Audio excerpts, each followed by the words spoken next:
K-Ron, an indie mangaka I've interviewed before, recently finished the first volume of his manga with his crew, and he asked me to review it. 3 out of 5 chapters are available for free on Medibang.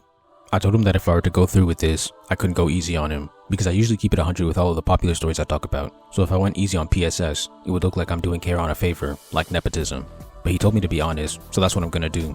I'll be using my character chart, theme chart, plot formula chart, and other writing videos I've made. Let's begin. Chapter 1. I don't like the immediate exposition about the characters. Most people would say show don't tell, but I'm fine with show and tell. But starting off with just tell is not desirable.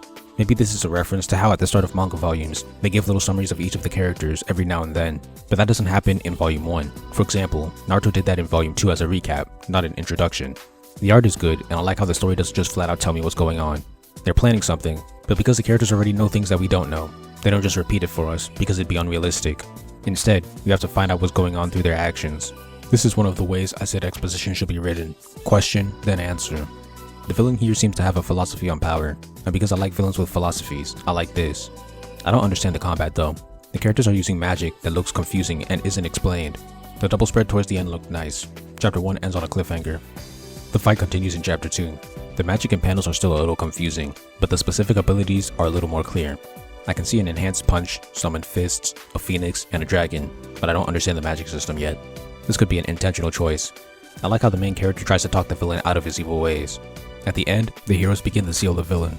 See, the problem with not explaining the range of a character's abilities is that things can just come out of nowhere. I don't think every single character has to have an essay about their magic before they use it, but if I were to have a character use magic before explaining it, I would make sure that their magic was intuitive. For example, if I show a character using a magic punch without explaining it, all of their other spells would be intuitively based on that magic punch, like maybe they also have a magic kick, but that character can't start shooting fire unless I foreshadow that they have other abilities. All of these characters showed off different abilities, but now they also have a seal. Since the seal is working, my other question is, why didn't they start with that? How I would have done this is have one of the characters monologue about sealing being the end goal, but also about how they have to weaken him first, or use it as a last resort. If this happened before the battle, it would solve both of the problems I mentioned. In Chapter 3, I like how one of the characters had an internal conflict about finishing the job. This played off the arguments in Chapter 1 and added interesting drama, and it had consequences. The flashback to the hero and the villain in the past, right before he sacrificed his life, was dope. I talked about flashbacks in my video on creating a hype scene. The double spread immediately after the flashback was cool. I love the promise too. In the end, the villain is sealed with a chance of being revived in the future.